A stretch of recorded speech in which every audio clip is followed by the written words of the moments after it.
வணக்கம். தமிழா Divya TNPSC group 4 2025 தேர்விற்கான தமிழ் டெஸ்ட் சீரிஸ் 7ஆம் வகுப்பு 3ஆம் பருவம் 50 வினாக்கள். வீடியோ லைக் பண்ணிட்டு பாருங்க. அப்போதான் நம்ம தொடர்ந்து வீடியோ போடலாம்.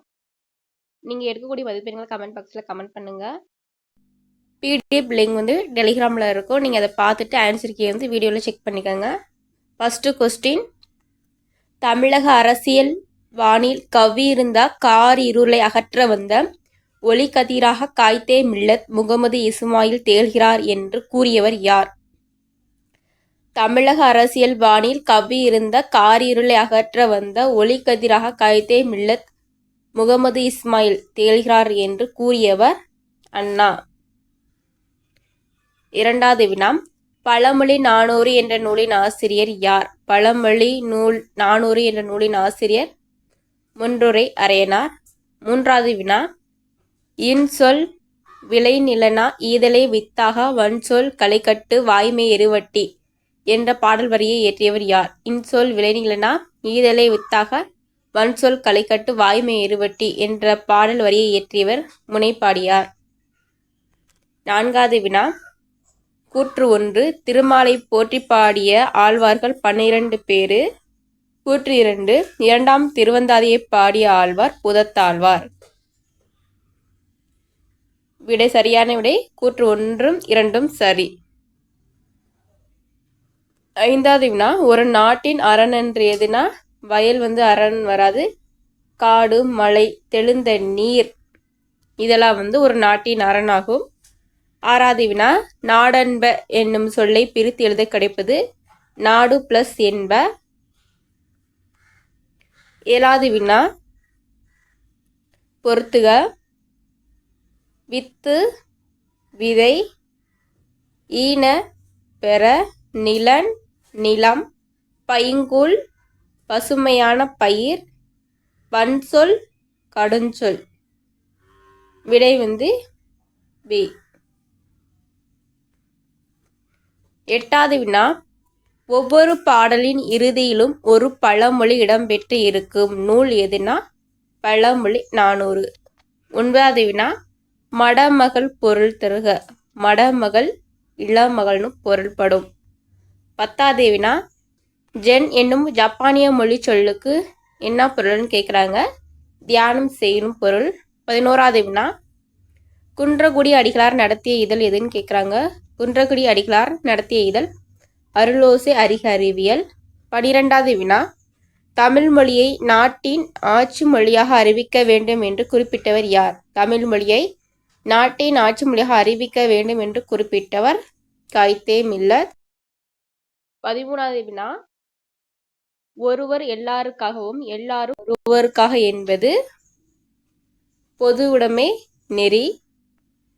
14வது வினா, உலகில் இல்லாத ஒன்றை ஓமையாக கூறுவதை டேஸ் அணி என்பர். உலகில் இல்லாத ஒன்றை ஓமையாக கூறுவது இல் பொருள் ஓமை அணி ஆகும். 15வது வினா, அக்ரோனமி என்ற சொல்லுக்கு இணையான தமிழ் சொல் எதுன்னு கேட்குறாங்க. உளவியல். 16வது வினா, வேர்கள் தொலைவில் இருக்கின்றன என்ற நூலை எழுதியவர் யாருன்னு கேட்குறாங்க. வேர்கள் தொலைவில் இருக்கின்றன என்ற நூலை எழுதியவர் பாவண்ணன். 17வது வினா, ஒன்றன் பெயர் அதனை குறிக்காமல் அதனோடு தொடர்புடைய வேறு ஒன்றிற்கு ஆகி வருவது டேஸ் எனப்படும். ஒன்றன் பெயர் அதனை குறிக்காமல் அதனோடு தொடர்புடைய வேறு ஒன்றிற்கு ஆகி வருவது ஆகு பெயர் எனப்படும். 18வது வினா, கண்ணியமிகு என்ற அடைமொழியால் அழைக்கப்பட்டவர் யார்? கண்ணியமிகு என்ற அடைமொழியால் அழைக்கப்பட்டவர் காய்தே மில்லத். 19வது வினா, வாயும் வயிறும் ஆசையில் விழுந்தால் வாழ்க்கை பாலைவனம் என்ற பாடலை இயற்றியவர் யார்? வாயும் வயிறும் ஆசையில் விழுந்தால் வாழ்க்கை பாலைவனம் என்ற பாடலை இயற்றியவர் கண்ணதாசன். 20வது வினா, 4000 திவ்ய பிரபந்தத்தில் உள்ள முதல் திருவந்தாதியை பாடியவர் யார்? 4000 திவ்ய பிரபந்தத்தில் உள்ள முதல் திருவந்தாதியை பாடியவர் பொய்கை ஆழ்வார்.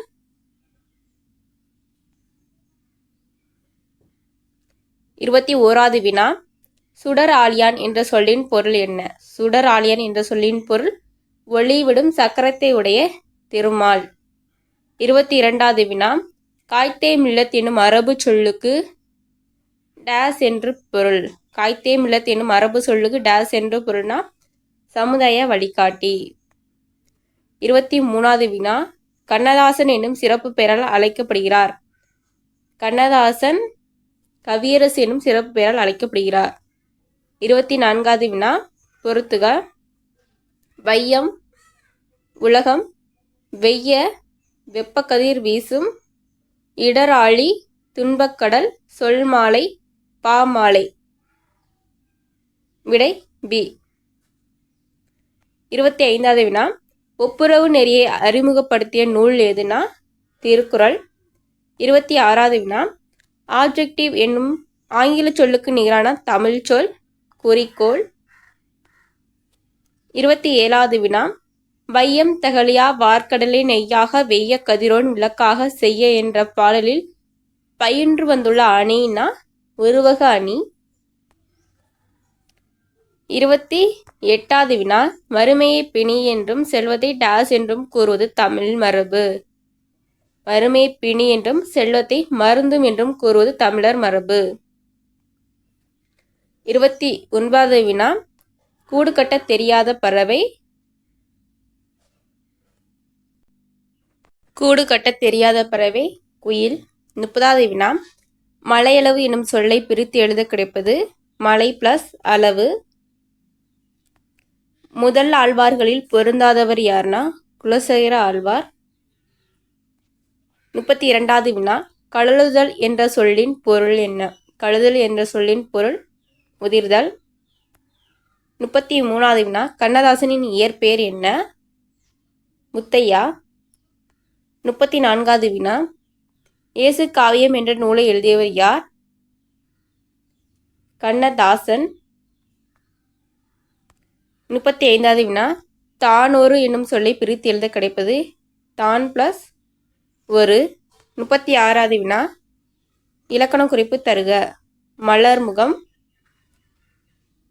உவமை. 37வது வினா, பொறுத்துக. குழினா நில அளவை பெயர், சான் நீட்டல் அளவை பெயர், மணினா முற்றிய நெல், சீலைனா புடவை, மடைனா வயலுக்கு நீர் வரும் வழி. விடை பி. 38வது வினா, முற்காலத்தில் திருநெல்வேலிக்கு வழங்கப்பட்ட பெயரான வேணுவனம் குறிப்பது மூங்கில் காடு. 39வது வினா, கவிமணி தேசிய விநாயகர் தமிழை அழுத்தமாக ஆர்வத்தோடு கற்ற இடம் திருநெல்வேலி. அந்தம் என்ற சொல்லின் பொருள்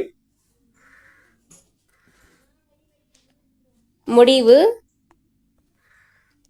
41வது வினா, தன்னாடு என்னும் சொல்லை பிரித்து எழுத கிடைப்பது தன் பிளஸ் நாடு.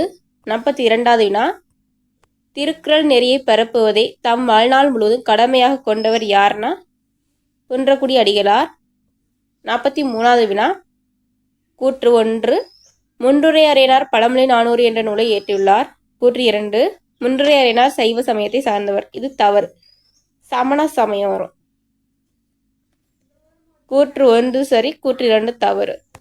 44வது வினா, 4000 திவ்ய பிரபந்தம் பாடியவர்கள் யார்னா இதில் ஆப்ஷன் இல்லை, ஆழ்வார்கள் வருவார்கள். 4000 திவ்ய பிரபந்தை பாடியவர் ஆழ்வார்கள். 45வது வினா, காவடி சிந்தை பாடியவர் யார்னா அண்ணாமலையார். 46வது வினா, திருநெல்வேலி மன்னர்களோடு தொடர்புடையது எதுனா திருநெல்வேலி மன்னர்களோடு தொடர்புடையது பாண்டியர். 47வது வினா, தாமிரபரணி நதியும் சிற்றாரும் கலக்கிற இடம் எதுனா சீவலப்பேரி என்கிறார் முக்கூடல். 48வது வினா, எந்த நாடுகளைச் சேர்ந்த யவனர்கள் முத்துகளை விரும்பி வாங்கி சென்றனர்னா கிரேக்கம், ரோமபுரி. 49வது வினா பொதிகை மலையில் வாழ்ந்தவர் யாருன்னா அகத்தியர். 50வது வினா முனைப்பாடியார் எச்சமயத்தை சேர்ந்தவர்னா சாமண சமயம். நன்றி, வணக்கம். தமிழாத்தி வேட்டி என்பிசி.